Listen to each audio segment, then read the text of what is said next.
नमस्कार, tonight with दीपक चौरसिया में आपका स्वागत है। 2019 की चुनावी चाल समझाने और देश और दुनिया का पूरा हाल बताने के लिए हम फिर हाजिर हैं। शुरुआत करते हैं कश्मीर से, जहां ईद से ठीक पहले आतंकियों ने कहर बरपा दिया है। कश्मीर के वरिष्ठ पत्रकार शुजात बुखारी और राष्ट्रीय राइफल्स के जवान औरंगजेब की हत्या के पीछे पाकिस्तान का हाथ है। इस बात के सबूत भी अब सामने आ रहे हैं। पाकिस्तान के आतंकी संगठन जैश ए मोहम्मद ने भारतीय सेना के जवान औरंगजेब का वीडियो जारी किया है। ये वीडियो औरंगजेब की हत्या से ठीक पहले का है।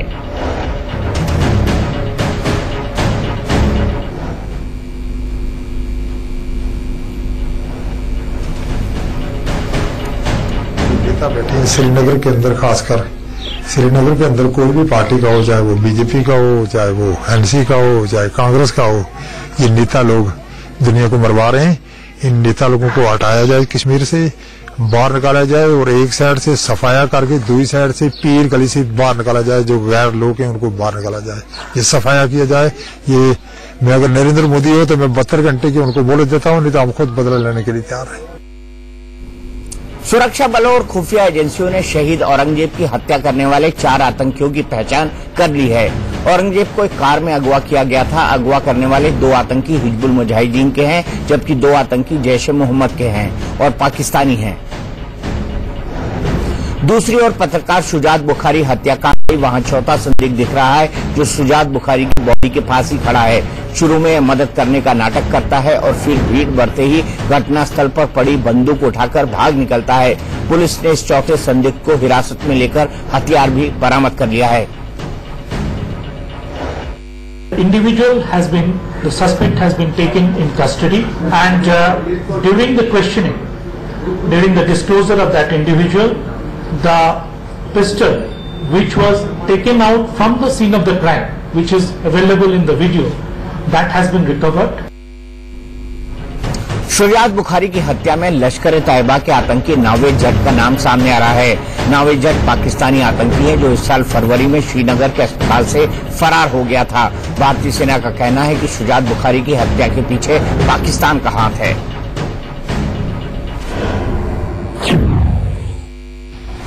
कश्मीरी पत्रकार शुजात बुखारी की मौत के पीछे सुरक्षा बलों को कई इंपॉर्टेंट इनपुट मिले हैं। दरअसल सुरक्षा बलों को पता लगा है कि इसके पीछे पाकिस्तान की एजेंसीज और जैश का हाथ है। दरअसल लगातार पाकिस्तानी एजेंसीज और जैश ये नहीं चाहते थे कि जिस तरीके से शांति बहाली कश्मीर में बनी हुई है वो और ज्यादा आगे बढ़े। यही वजह है कि उन्होंने सॉफ्ट टारगेट के इस्तेमाल पर उन पत्रकारों को या फिर दूसरे लोगों को टारगेट करने की साजिश रची थी, जिसके तहत वो घाटी के अंदर अशांति फैला सके, जिसके अंदर पत्रकार को सबसे पहला टारगेट बनाया गया। दरअसल सुरक्षा बलों को ये भी लगातार इनपुट मिल रहे हैं कि ये आगे नहीं चाहते कि किसी भी तरीके से घाटी के अंदर सीजफायर आगे सरकार बढ़ाए और दोनों ही तरफ से कोई आपसी तालमेल बने। यही वजह है कि घाटी के अंदर अशांति फैलाने के लिए ये सारी चीजों को वारदात किया गया। प्रधानमंत्री नरेंद्र मोदी खुद कश्मीर के हालात पर नजर रखे हुए हैं। आज शाम को गृह मंत्री राजनाथ सिंह ने पीएम को हालात की जानकारी दी।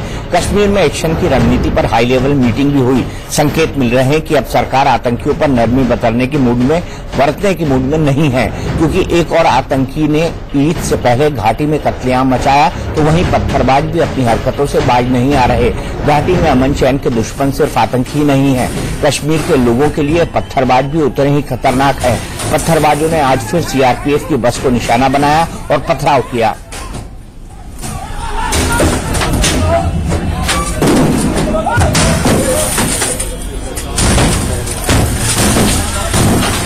सीआरपीएफ के जवान हथियारों से लैस थे, लेकिन उन्होंने सब्र नहीं खोया। वो खुद को बचाते रहे, लेकिन इन देशद्रोहियों पर जवाबी हमला नहीं किया। अपने 2 वीर बेटों की शहादत के बाद अब सरकार का सब्र जवाब दे रहा है। सूत्र बता रहे हैं कि कल ईद खत्म होने के साथ ही आधी रात से सीजफायर आगे नहीं बढ़ेगा, मतलब आतंकियों के खात्मे का ऑपरेशन शुरू कर दिया जाएगा। अब खबर दाती महाराज की। शिष्या के साथ कुकर्म के मामले में दाती महाराज की मुश्किलें बढ़ती जा रही हैं। इस मामले की जांच में जुटी क्राइम ब्रांच की टीम आज छतरपुर स्थित दाती महाराज के आश्रम पहुंची। इससे पहले गुरुवार को भी क्राइम ब्रांच की टीम दाती महाराज के आश्रम पहुंची थी और 4 घंटे तक छानबीन की थी। आश्रम के जिस कमरे में दाती महाराज और उनके 2 शिष्यों द्वारा दुष्कर्म की बात कही थी, उन सभी कमरों में जाकर क्राइम ब्रांच की टीम ने जांच की है। पीड़ित युवती ने क्राइम ब्रांच को विस्तार से बताया है कि आश्रम में उसके साथ कहां क्या हुआ। जांच में युवती की जानकारियां सही पाई गई। साथ ही आश्रम से कई अहम सबूत भी क्राइम ब्रांच के हाथ लगे हैं। खबर है कि क्राइम ब्रांच की टीम आज रात दाती महाराज से पूछताछ के लिए राजस्थान जा सकती है। ऐसी खबरें भी थी कि दिल्ली के बाद दाती महाराज अपने पाली वाले आश्रम से फरार हो गए हैं, लेकिन एक बार फिर इंडिया न्यूज ने उन्हें पकड़ लिया। दाती जी, सुबह खबरें आई बहुत सारी कि आप दिल्ली के लिए रवाना हो गए, उसके बाद आई कि आप आश्रम से चले गए, फरार हो गए। ये क्या था और सच क्या है? राष्ट्र से एक निवेदन है, हाथ जोड़ कर निवेदन है कि स्कूल प्रारंभ हो गया है और छात्राएं सब आने लग गई है। व्यवस्थाएं बहुत करनी होती है और करने वाला मैं एक ही। सभी सामान्य चैनलों को मैंने कल निवेदन किया था और पुलिस प्रशासन से भी निवेदन किया था मैं तो कल भी, और पुलिस प्रशासन अपना काम कर रही है। मैं क्यों भागूंगा? दाती महाराज इस राष्ट्र का सेवक है भाई, भगोड़ा नहीं है, कहीं नहीं भागेगा। बस काम बहुत है और काम निपटते जितना जल्दी हो मुझे जांच के लिए भी उपस्थित होना है, क्योंकि संविधान के साथ खिलवाड़ नहीं हो सकता। पुलिस अपना काम कर रही है और मैं संतुष्ट हूं कि काम हो रहा है। मैं चाहता तो यूं नहीं जांच हो, तो जांच हो रही है, काम चल रहा है। अब इस बीच यदि आप इस तरह की न्यूज लगाएंगे कि दाती महाराज भाग गए, दाती महाराज, मैं कहीं नहीं जाऊंगा भाई, नहीं जाऊंगा। दाती महाराज ने गुरुवार को इंडिया न्यूज से बातचीत में जिस सचिन जैन के नाम के शख्स पर गंभीर आरोप लगाए थे, उसे इंडिया न्यूज ने ढूंढ निकाला है। दाती के आरोपों को सचिन जैन ने पूरी तरह नकार दिया है। सचिन जैन ने कहा है कि वो खुद दाती से डरते हैं, भला वो दाती महाराज को कैसे धमका सकते हैं। सचिन जैन पिछले 4-5 महीनों से इस बात को लेकर मेरे पे दबाव डाल रहा था कि मैं आपको बर्बाद कर दूंगा। तो मैं सचिन जैन के बारे में ही मैंने सुना है और मुझे लगता है, क्योंकि कई बार वो मुझसे इस बात को कह चुका है, राजस्थान में आके भी कह चुका है और कई बार मुझे रोककर इस बात को कह चुका है कि मैं आपको बर्बाद कर दूंगा, मेरे पैसे दिलवा दो। क्या आपको लगता है कि मैं उनको धमकी दे सकता हूं, या मेरी इतनी औकात है, या मैं इतना पावरफुल हूं? ये गलत है। उल्टा उन्होंने मुझे धमकी दी थी। उन्होंने मुझे सितंबर के महीने में उकसाया था आत्महत्या करने के लिए। ये तो भगवान का ही कोई आशीर्वाद है, पूर्वजों का कोई आशीर्वाद है, मेरे परिवार का आशीर्वाद है, माता पिता का, जो मैं आपके बीच में बैठा हूं, सांस ले रहा हूं और आपको इंटरव्यू दे पा रहा हूं अपना, या आपके सवाल का जवाब दे पा रहा हूं। उधर दिल्ली के धरना पॉलिटिक्स में क्या क्या हुआ वो भी दिखाएंगे, लेकिन पहले कुछ और खबरें। यूपी के हापुड़ में एक युवती से सरेराह छेड़छाड़ करना युवक को भारी पड़ गया। मामला गढ़ रोड इलाके का है। युवती के शोर मचाने पर लोगों ने आरोपी युवक को पकड़ लिया और उसे जमकर पीटा। युवक ने जब युवती से माफी मांगी तब जाकर लोगों ने उसे छोड़ा। कानपुर में ट्रक ड्राइवर की पिटाई का वीडियो वायरल हो रहा है। मामला बिल्हौर इलाके का है, जहां एक होटल मालिक और पेट्रोल पंप के मालिक ने आपसी विवाद के बाद ट्रक ड्राइवर को पकड़ लिया और उसे मार मार कर अधमरा कर दिया। पुलिस आरोपियों की तलाश कर रही है। यूपी में अपराधियों के खिलाफ पुलिस का सख्त एक्शन जारी है। ताजा मामला ग्रेटर नोएडा का है, जहां गुरुवार देर रात हुई मुठभेड़ में घायल हुए बदमाश को पुलिस ने गिरफ्तार कर दिया। हालांकि उसके 2 साथी फरार होने में कामयाब रहे। गिरफ्तार बदमाश यूपी के बागपत का रहने वाला है। राजस्थान के जयपुर में प्रमोशन टेस्ट के दौरान एक हेड कांस्टेबल की मौत हो गई। जलमहल इलाके में एएसआई पद के लिए दौड़ कराई जा रही थी। इसी दौरान हेड कांस्टेबल गश खाकर गिर पड़ा और उसने दम तोड़ दिया। आशंका जताई जा रही है कि हार्ट अटैक के चलते उसकी मौत हुई। एमपी के रायसेन में 14 दिन चली वन कर्मियों की हड़ताल के दौरान वन माफिया ने अवैध कटान का रिकॉर्ड तोड़ दिया। इन 14 दिनों में 14 साल के बराबर जंगलों की अवैध कटाई का मामला सामने आया है। सिलवानी, देवरी, गौहरगंज और सुल्तानपुर सहित आसपास के जंगल पूरी तरह साफ कर दिए गए हैं। दिल्ली के मुख्यमंत्री अरविंद केजरीवाल और उनके मंत्रियों का एलजी निवास पर धरना 5वें दिन भी जारी है। आम आदमी पार्टी के नेताओं का कहना है कि धरना दे रहे नेताओं को जबरन ले जाने के लिए एलजी हाउस में एम्बुलेंस बुलाई गई है।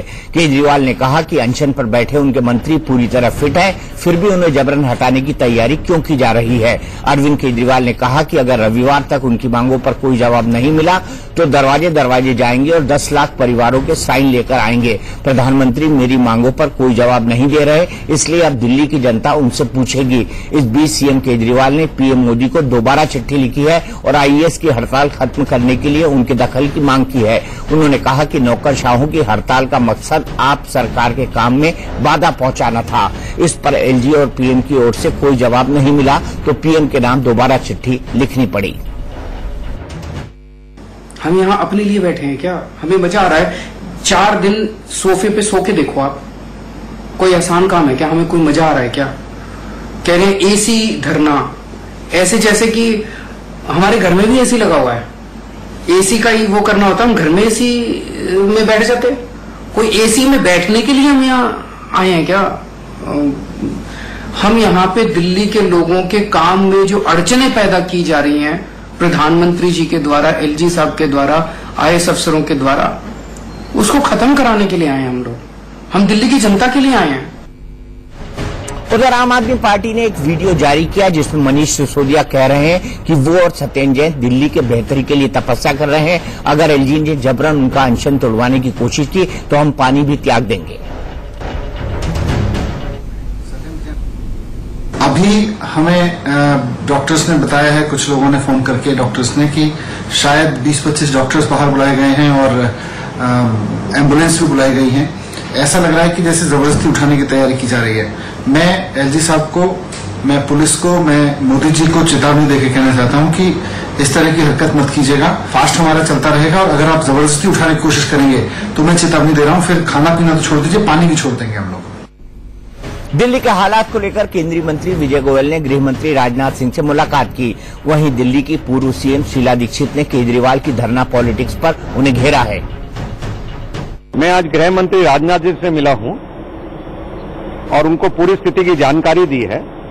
ऐसा पहले कभी भी नहीं हुआ कि एक मुख्यमंत्री लेफ्टिनेंट गवर्नर के दफ्तर के ऊपर कब्जा कर लेगी। हर आदमी एक दूसरे के दफ्तर के ऊपर कब्जा कर लेगा, मैं उसको धरना नहीं कहता, कब्जा कर लेगा, तो इससे समस्याओं के हल नहीं होंगे जाके। इससे पहले भी दिल्ली के अंदर केंद्र में कोई सरकार रही है, दिल्ली में कोई सरकार रही है, लेफ्टिनेंट गवर्नर कोई रहा है, पर फिर भी काम चला है। किस तरह से ये सरकार जो ड्यूली इलेक्टेड सरकार है, किस प्रकार से वो बिहेव कर रही है, धरने दे रही है। सरकार को कभी मैंने किसी ने धरने देते नहीं देखा है। तो इस तरह से क्या उसका मकसद क्या है? क्या वो छुपाना चाह रहे हैं जो जिसमें कामयाबी नहीं मिली है, या क्या उनका मकसद है, समझ में नहीं आ रही है। बात यूपी के पूर्व सीएम अखिलेश यादव के बंगले की, जिसपे तोड़फोड़ को लेकर अखिलेश की मुश्किलें बढ़ती दिख रही हैं। राज्य संपत्ति विभाग ने बंगले में हुई तोड़फोड़ की जांच शुरू कर दी है। संपत्ति विभाग का कहना है कि सारे निर्माण और सामान आदि का ब्यौरा विभाग के पास मौजूद है। अगर ये पाया गया कि तोड़फोड़ जानबूझकर की गई है और सरकारी संपत्ति को नुकसान पहुंचाया गया है तो नोटिस और रिकवरी की कार्रवाई की जाएगी। हालांकि राज संपत्ति विभाग ने बोला था कि वो एक आधा दिन में इसकी पूरी रिपोर्ट सौंप देंगे, लेकिन इतना भव्य निर्माण अंदर किया गया है, उसकी रिपोर्ट इतनी जल्दी सौंपी नहीं जा सकती है। इसीलिए प्राइवेट पार्टी को बुला के यहाँ पे इसका इवैल्यूएशन करवाया जाएगा। उसके बाद एग्जैक्ट रिपोर्ट जो है वो करीब 15 दिन के बाद शासन में सौंपी जाएगी। हालांकि अखिलेश यादव ने अपनी प्रेस कॉन्फ्रेंस में ये साफ किया है कि उन्होंने यहाँ पे अपना भी निजी धन लगाया था, क्योंकि वो यहाँ पे रहने के लिए आए थे। और अब ये देखना होगा कि इसके अंदर कितना पैसा खर्च किया गया, इस विभाग ने कितना पैसा दिया, और साथ ही साथ यहाँ पे अखिलेश यादव का निजी कितना रुपया खर्च हुआ है, ये भी यहाँ पे जांच करने का विषय है। और इसके बाद ही इस पूरे मामले में आगे की कार्रवाई की जाएगी। यूपी में कानून व्यवस्था पर सवाल उठाते हुए बीएसपी प्रदेश अध्यक्ष ने योगी सरकार को आड़े हाथों लेते हुए कुछ ऐसा कह दिया जिससे भूचाल आ गया। दरअसल बीएसपी प्रदेश अध्यक्ष बनने के बाद पहली बार कुशीनगर पहुंचे आर.के. कुशवाहा ने यूपी सरकार के मंत्री स्वामी प्रसाद मौर्य को आड़े हाथों लिया। कुशवाहा ने कहा कि यूपी में पहले सपा की सरकार थी तो छोटे गुंडों की पार्टी थी, लेकिन अब बीजेपी यानी उससे बड़े गुंडों वाली पार्टी सत्ता में है। अगर वो छोटे गुंडों की पार्टी थी तो आज जो हो रहा है, जब से 1 साल हो गया सरकार बने हुए, हम तो मीडिया के साथियों को धन्यवाद देना चाहूंगा जो आज असलियत दिखा रहे हैं कम से कम कि प्रदेश में क्या क्या हो रहा है, कितनी सारी घटनाएं हो रही हैं। नाबालिग बच्चियां तो एक लाइन लग गई ऐसे अपराध की, 6 साल 5 साल 10 साल, छात्राएं महिलाएं कोई भी सुरक्षित नहीं है। ऐसी तमाम सारी घटनाएं हैं जो अनवरत हो रही हैं, जिस पर योगी सरकार लगाम लगाने में असफल रही है। इसलिए प्रदेश में जिसकी वो बात कर रहे थे उससे बड़ा भी गुंडाचार, अत्याचार और अपराध जंगल राज कायम है। केंद्र की मोदी सरकार और यूपी की योगी सरकार ने चुनाव के वक्त वादा किया था कि वो लोगों को अपराध से मुक्ति दिलाएंगे, लेकिन लगातार बढ़ रहे अपराध के बारे में जब विदेश राज्य मंत्री और यूपी के गाजियाबाद से सांसद जनरल वीके सिंह से पूछा गया तो उन्होंने अजीबोगरीब जवाब दिया। वीके सिंह से जब पत्रकारों ने पूछा कि गाजियाबाद क्राइम में नंबर 1 बना हुआ है तो उन्होंने कहा कि गाजियाबाद तो हमारी सरकार आने से पहले ही क्राइम में नंबर 1 था। गाजियाबाद तो पहले भी क्राइम में नंबर 1 था, ठीक है, धीरे धीरे चीजें ठीक होंगी। तो आपकी सरकार में क्या प्रयास किए गए कि नंबर 1 ला रहे हैं? हमारी सरकार ने, अगर आप देखोगे, पिछले 1.25 साल के अंदर उत्तर प्रदेश सरकार ने ज्यादातर इलाकों को क्राइम मुक्त कर दिया है। आप इसे मत घबराएं। अब आपको गाजियाबाद में हो रहे अपराध में पहले नंबर पर है।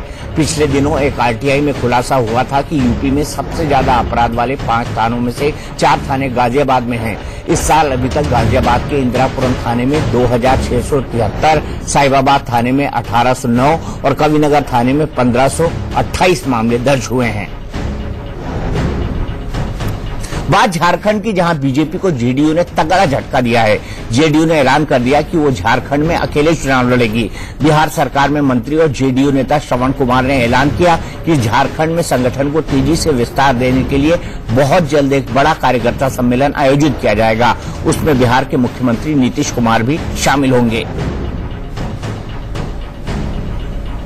बात गुजरात की राजनीति की, जहां पाटीदार नेता हार्दिक पटेल के एक बयान से सियासत गर्मा गई है। हार्दिक पटेल ने दावा किया है कि जैसे आनंदीबेन पटेल से इस्तीफा ले लिया गया, वैसे ही प्रदेश के वर्तमान मुख्यमंत्री विजय रूपाणी से भी इस्तीफा ले लिया गया है और आगामी 10 दिनों में यह मंजूर कर लिया जाएगा। विजय रूपाणी के इस्तीफे के पीछे हार्दिक ने दावा किया है कि वो सही ढंग से राज्य का कार्यभार नहीं संभाल पा रहे, इसलिए उनसे इस्तीफा लिया गया है। हार्दिक पटेल ने कहा कि विजय रूपाणी के सीएम पद से इस्तीफा देने के बाद कोई छत्री या पाटीदार समाज का शख्स सत्तासीन होगा। विजय रूपाणी ने हार्दिक के बयान पर पलटवार किया है। रूपाणी ने कहा कि पाटीदार नेता मीडिया का ध्यान आकर्षित करने के लिए लगातार झूठ फैला रहे हैं। रूपाणी ने कहा कि न उन्होंने इस्तीफा दिया है और न ही इससे जुड़ा कोई सवाल उठता है। रूपाणी ने कहा कि इस तरह के झूठ कांग्रेस की ओर से सरकार को अस्थिर करने के लिए फैलाए जा रहे हैं। और अब जल्दी से देख लेते हैं देश की कुछ और अहम खबरें। एमपी के ग्वालियर में यूनिवर्सिटी में एक कर्मचारी रिश्वत लेते कैमरे में कैद हो गया। बताया जा रहा है कि यह वीडियो 1 साल पुराना है, जब जीवाजी यूनिवर्सिटी में एक स्टूडेंट को बीकॉम के 4th सेमेस्टर में पास कराने के नाम पर कर्मचारी ने 10,000 रुपए रिश्वत मांगी। इधर वीडियो वायरल होने के बाद वीसी ने उदय वाहन सिंह नाम के शख्स को सस्पेंड कर दिया है। हरियाणा के पंचकुला में गन पॉइंट पर लेकर बदमाशों ने एक स्विफ्ट कार को लूट लिया और फरार हो गए। घटना सेक्टर 27 इलाके की है, जहां बाइक सवार 3 बदमाशों ने इस वारदात को अंजाम दिया। पुलिस को शक है कि ये काम संपत नेहरा गैंग का हो सकता है।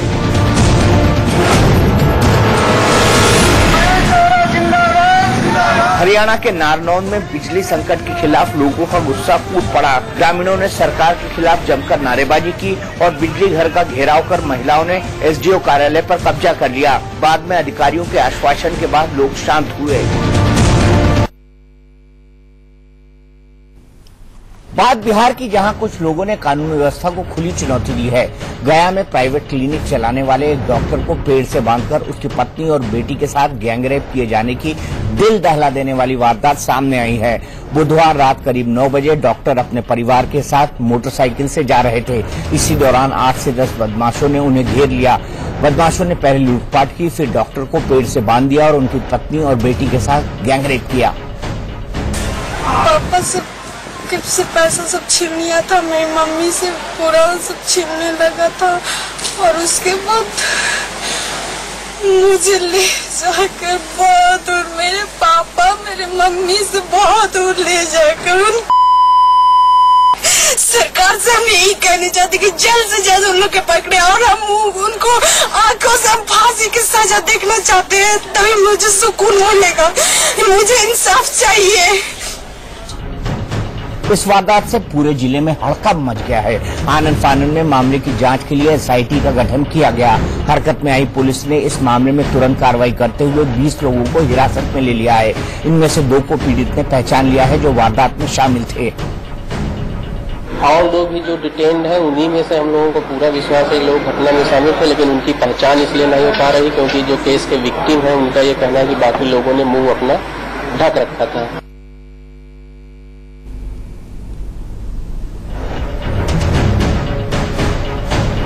इस मामले को लेकर लापरवाही बरतने के आरोप में स्थानीय थाने के SHO को सस्पेंड कर दिया गया। बाकी आरोपियों की गिरफ्तारी के लिए पुलिस की टीमें अलग अलग इलाकों में दबिश दे रही हैं। इस मामले को लेकर विपक्ष ने जहां सूबे की कानून व्यवस्था पर सवाल उठाए हैं, वहीं सत्ता पक्ष का कहना है कि ऐसे मामलों पर राजनीति नहीं होनी चाहिए। आप देखेंगे कोई ऐसा सेक्टर नहीं जहां इनकी गवर्नमेंट जो डबल इंजन की चोर दरवाजे से आई हुई फेल नहीं हुई। ये मोदी जी हर जगह पहुंच जाते थे, क्रिएट करते थे इशू को। आज जहां जरूरत है जिन लोगों को, आज मोदी जी चुप्पी साधे हुए हैं, उनके घर जाकर के आंसू पोंछने का काम नहीं कर रहे हैं। मुख्यमंत्री कुछ नहीं बोलते हैं। अपराध नियंत्रण हमारा यूनिक सेलिंग पॉइंट है, अपराध उन्मूलन नहीं। और हम कोई भी ऐसी घटना, चाहे सामान्य सी घटना हो, चोरी छिनतई की घटना में तो हम पुलिस कार्रवाई करती है तुरंत, और ऐसे मामले में तो हम प्राथमिकता नहीं, अति प्राथमिकता के आधार पर कार्रवाई करते हैं। इसलिए हमारी पुलिस ने स्वयं संज्ञान लिया, पीड़िता ने पहचान कर दी जो आरोपी है, तुरंत गिरफ्तार किए गए। इमीडिएट पुलिस ने कार्रवाई की, इसलिए पुलिस या कार्रवाई हम तुरंत करते हैं।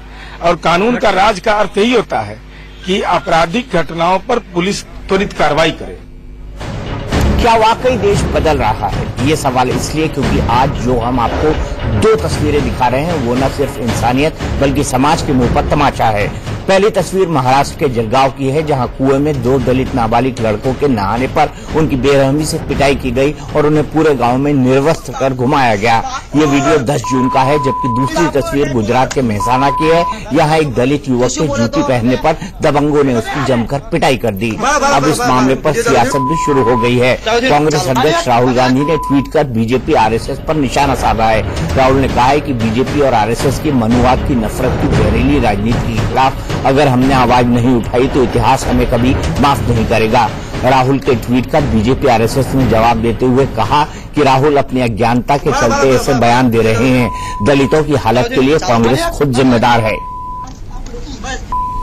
राहुल गांधी जी ने अज्ञान के आधार पर ना इसकी कोई छानबीन की, ना कोई अध्ययन किया, अधूरी जानकारी के आधार पर इसको सवर्ण और दलित ये दोनों का झगड़ा बताया। दलितों की बदतर हालत के लिए स्वयं कांग्रेस पार्टी जिम्मेदार है। देखिए, राहुल गांधी एक प्रतिक्रियावादी नेता हो गए हैं जो हर बात के लिए संघ को दोषी ठहराते हैं। जो सामाजिक और राजनीतिक समस्याएं हैं उनके समाधान के लिए जो एक संयुक्त प्रयास होना चाहिए उसमें खलल डालते हैं, और दलित और गैर दलित के बीच में जो एक संघर्ष की स्थिति पैदा करना चाहते हैं वह बहुत ही निंदनीय है। वहीं गुजरात के दलित नेता जिग्नेश मेवानी ने जलगांव की घटना को मुद्दा बनाते हुए गुजरात के ऊना कांड से इसकी तुलना कर दी। आज भी दलितों को जाति के नाम पे अपमानित करना, गाली गलौज करना, मारना, पीटना, घसीटना, उनके वीडियोस बनाकर सोशल मीडिया में सर्कुलेट करना, वो कौन सी आम बात है? ऊना में भी यही हुआ, राजकोट के बगल में सापर में भी यही हुआ, कल नॉर्थ गुजरात के विठलापुर गांव में भी यही हुआ, और यही घटना हो रही है जलगांव में। तो मोदी जी ने उन्होंने के वक्त जो कहा था कि मारना है तो मुझे मारो, मेरे दलित भाइयों को मत मारो, वो भी कहां है? भाजपा के सारे नेता और मंत्री कहां पर है? मोदी जी की गोद में बैठे हैं क्या? गोदी गोदी खेल रहे क्या मोदी जी के साथ? क्या कर रही है यहाँ की सरकारें? यूपी के मुख्यमंत्री योगी आदित्यनाथ ने महाराणा प्रताप की तुलना अकबर से करते हुए महाराणा प्रताप को हीरो और अकबर को विलेन बताया है। लखनऊ में एक पत्रिका के विमोचन के मौके पर योगी ने कहा कि महान शासक अकबर नहीं बल्कि महाराणा प्रताप थे। महाराणा प्रताप के सामने अकबर का केवल एक ही संदेश था कि राणा एक बार केवल हमें बादशाह स्वीकार कर लें, लेकिन महाराणा प्रताप ने एक स्वर में कह दिया था कि मैं अकबर को बादशाह नहीं मान सकता, क्योंकि वह तुर्क है और वह वही रहेगा।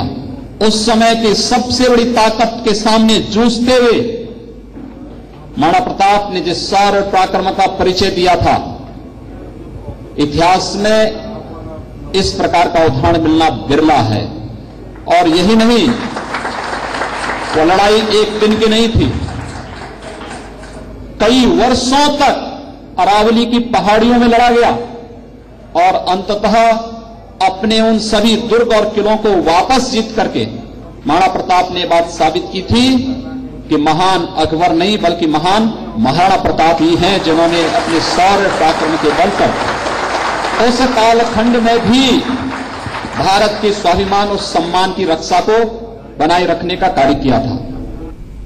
वहीं योगी के बयान पर बीजेपी और कांग्रेस ने भी अपनी तरफ से प्रतिक्रिया दी। कांग्रेस ने कहा कि सीएम योगी विकास के मुद्दों को छोड़कर ध्रुवीकरण करके जनता का ध्यान भटकाने की कोशिश कर रहे हैं।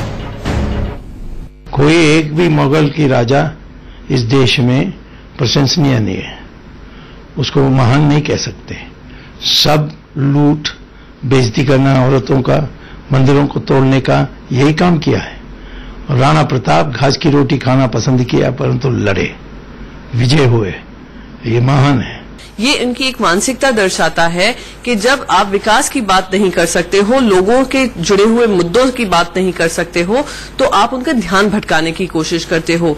ये एक और मुद्दा है जो उन्होंने बात की है, आदित्यनाथ ने जिसके बारे में बात की है, वो फिर से एक ध्रुवीकरण फैलाने का नया मुद्दा है। हम योगी आदित्यनाथ को याद दिलाना चाहेंगे कि उनकी जो जिम्मेदारी है उत्तर प्रदेश की तरफ है और अब महाराणा प्रताप या अकबर अपने कार्यकाल में जी गए हैं, अपना काम कर चुके हैं। अब जो जिम्मेदारी उनके पास है उसको बखूबी से निभाएं। फिलहाल एक ब्रेक के बाद आपको दिखाएंगे कथित गुरु मां की करतूत।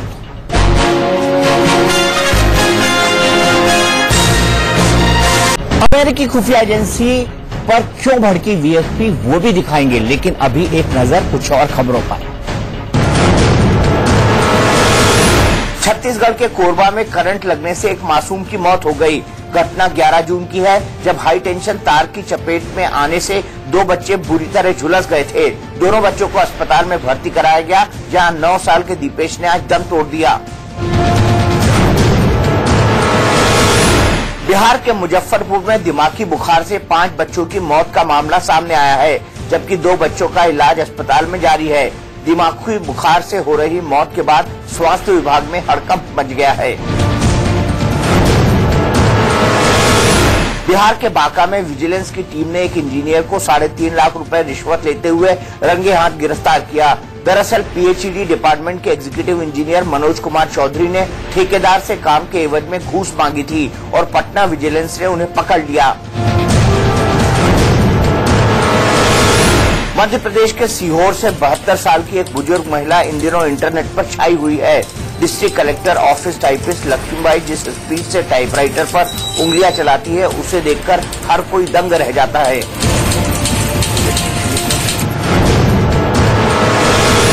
गोवा के सीएम मनोहर पर्रिकर अमेरिका में इलाज के बाद गुरुवार को घर लौटे और महालक्ष्मी मंदिर दर्शन के लिए पहुंचे। इसके बाद पर्रिकर ने 3 महीने बाद फिर से अपना काम संभाला। पीएम मोदी ने डिजिटल इंडिया के लाभार्थियों से नमो ऐप के जरिए बात की। पीएम मोदी ने कहा कि अब डिजिटल सुविधाएं देश के हर नागरिक को उपलब्ध है। पीएम मोदी ने विरोधियों पर हमला बोलते हुए कहा कि डिजिटल पेमेंट की बात पर कुछ और लोगों ने मेरा मजाक बनाया था, लेकिन आज ये क्रांतिकारी बदलाव ला रहा है। पीएम मोदी ने ये भी कहा कि डिजिटल इंडिया से बिचौलियों का धंधा चौपट हो गया है। अमेरिकी खुफिया एजेंसी सीआईए ने विश्व हिंदू परिषद और बजरंग दल को धार्मिक आतंकी संगठन बताया है। सीआईए ने अपनी वर्ल्ड फैक्ट बुक के हालिया एडिशन में ये पब्लिश किया है। इसके अलावा सीआईए ने आरएसएस, हुर्रियत कॉन्फ्रेंस और जमाते उलेमा हिंद को भी राजनीतिक दबाव वाले संगठन की श्रेणी में रखा है और इसमें से आरएसएस को राष्ट्रवादी संगठन के तौर पर बताया है। सीआईए की रिपोर्ट से नाराज विश्व हिंदू परिषद ने कहा है कि सीआईए अपनी रिपोर्ट में सुधार करे, नहीं तो वीएचपी दुनिया भर में आंदोलन करेगी। क्या हम भारतीय अब सीआईए के द्वारा जारी किए गए प्रमाण पत्रों पर विश्वास करेंगे? दुनिया में कौन नहीं जानता है कि षड्यंत्र करना, विध्वंस करना, समाज में विघटन की प्रवृत्ति डालना, ये सीआईए का कुकृत्य रहा है। अपने आप को विश्व की सबसे बड़ी गुप्तचर संस्था कहलाने वाली संस्था को हमारे बारे में जानकारी नहीं है, ये घोर आश्चर्य का विषय है।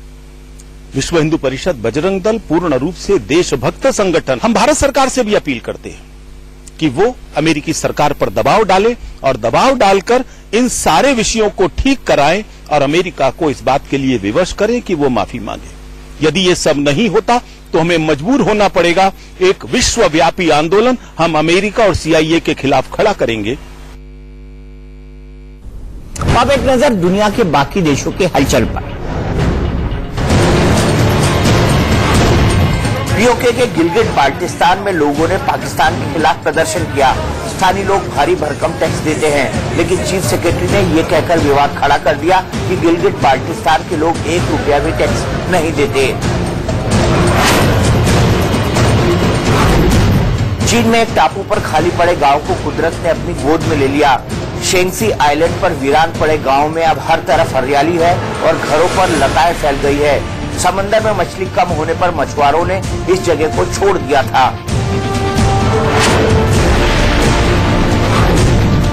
पाकिस्तान के पूर्व प्रधानमंत्री नवाज शरीफ की पत्नी कुलसुम को दिल का दौरा पड़ा है, जिसके बाद उनकी हालत नाजुक बनी हुई है। कुलसुम ब्रिटेन में गले के कैंसर का इलाज करा रही थी, उन्हें आईसीयू में रखा गया है। तहरीके तालिबान पाकिस्तान के सरगना मुल्ला फजलुल्लाह के मारे जाने की खबर है। अमेरिकी मीडिया के मुताबिक अफगानिस्तान में अमेरिकी सेना के ड्रोन हमलों में मुल्ला मारा गया। हालांकि अमेरिकी सेना ने इसकी आधिकारिक पुष्टि नहीं की है। पाकिस्तान तहरीके इंसाफ पार्टी के मुखिया इमरान खान कराची ईस्ट सीट से चुनाव लड़ेंगे। कराची सीट पर इमरान के नामांकन को चुनौती दी गई है, जिस पर अभी फैसला आना बाकी है। पाकिस्तान में 25 जुलाई को चुनाव होंगे।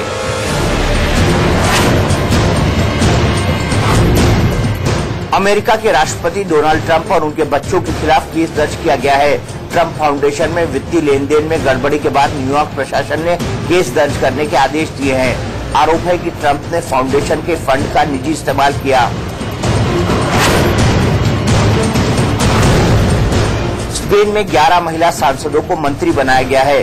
स्पेन के पीएम पेड्रो साnchez की कैबिनेट में 17 में से 11 महिला मंत्री हैं। इनके पास रक्षा, वित्त और शिक्षा विभाग है। ये दुनिया की इकलौती ऐसी कैबिनेट है जिसमें महिलाओं का प्रतिनिधित्व 61% है। रोटी, कपड़ा और मकान बड़ा चुनावी मुद्दा रहा है। केंद्र सरकार ने 2022 तक हिंदुस्तान के हर परिवार को पक्का मकान देने का लक्ष्य रखा है। इसी लक्ष्य को लेकर प्रधानमंत्री आवास योजना शुरू की गई थी, लेकिन छत्तीसगढ़ के बालोद से आई तस्वीरें इस योजना की जमीनी हकीकत दिखाती है। जिले के कालंगपुर गांव में एक विधवा महिला पक्के मकान के लिए दर-दर की ठोकरें खा रही है। सीएम से लेकर पीएम तक को चिट्ठी लिख चुकी है, लेकिन कुछ भ्रष्ट अधिकारियों ने उन लोगों के घर बना दिए जिनके पास पहले से ही पक्के मकान है। इतना ही नहीं, सेकंड फ्लोर पर घर बनाकर उन्हें पीएम आवास योजना के तहत दिखा दिया गया। अधिकारी कह रहे हैं कि लिस्ट में विधवा का नाम नहीं है। ये खुरबारिन भाई यहाँ 40-35 साल से है। ये इंदिरा आवास के नाम से रही है, वो आवास टूट भी गए हैं। पंचायत में, जिला में, जनपद में पूरा आवेदन दे चुके हैं, लेकिन अभी तक के कोई सुनवाई नहीं हो पाया है। जो हमको शासन से आवास सूची मिली हुई है, उसमें उनका नाम अभी शामिल नहीं है, इसलिए इसके लिए बीच में भी मार्च के महीने में विशेष ग्राम सभा की गई थी। उनका नाम पंचायत से प्रस्ताव किया गया है शून्य कमरा में, तो ये प्रोसेस अभी जारी है सर। सिस्टम की खामियों के खिलाफ आवाज बुलंद करने वाले हरियाणा के रिटायर्ड आईएएस प्रदीप कासनी ने राजनीति में एंट्री ले ली। प्रदीप कासनी ने कांग्रेस का दामन थाम लिया। 34 साल के सरकारी सेवा काल के दौरान 71 तबादले झेलने वाले प्रदीप कासनी दिल्ली में कांग्रेस अध्यक्ष राहुल गांधी से मिले और इसके बाद उन्होंने कांग्रेस की विधिवत सदस्यता लेने का ऐलान कर दिया। आपको बता दें कि इसी साल 28 फरवरी को रिटायर होने वाले प्रदीप कासनी का विवादों से नाता रहा है। मौजूदा बीजेपी सरकार के दौरान भी कासनी को लगातार परेशान किया गया। हुड्डा सरकार के आखिरी दिनों में भी सिस्टम के साथ उनकी अनबन आई। उन्होंने प्रशासनिक सुधार विभाग में रहते हुए कुछ आयोगों में नियुक्तियों पर सवाल उठाकर हुड्डा सरकार के लिए मुसीबत खड़ी करी थी। दिल्ली एनसीआर में फैले प्रदूषण से अभी तक लोगों को राहत नहीं मिली है। दिल्ली में प्रदूषण का स्तर इस लेवल तक पहुंच गया है कि प्रदूषण को नापने वाले मॉनिटर भी फेल हो गए। इंसानों के साथ साथ मशीनें भी जवाब देने लगी हैं। धूल की परत से दिल्ली का आसमान पटा पड़ा है। हवा में धूल के कणों की वजह से लोगों को सांस लेने में दिक्कत हो रही है।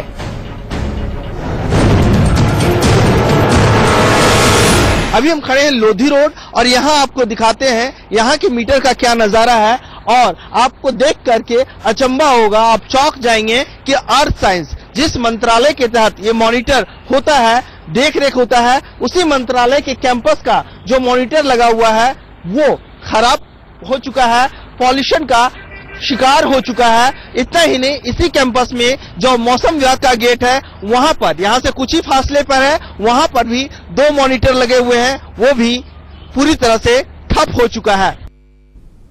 दिल्ली में इस समय हालात बेहद खराब हैं। आज सुबह दिल्ली के ज्यादातर इलाकों में PM10 का स्तर 700 के पार रहा, जो 1000 के पार पहुंच गया। ये बेहद खतरनाक स्तर है। वहीं एयर क्वालिटी भी बुरी तरह प्रभावित हुई है। RK पुरम में एयर क्वालिटी इंडेक्स 948 और आनंद विहार में 999 दर्ज किया गया। NCR के बाकी हिस्सों का भी बुरा हाल है। ग्रेटर नोएडा में एयर इंडेक्स 500 और गुड़गांव में 485 दर्ज किया गया। केंद्रीय पर्यावरण मंत्री ने उम्मीद जताई है कि अगले 1-2 दिनों में लोगों को राहत मिल सकती है।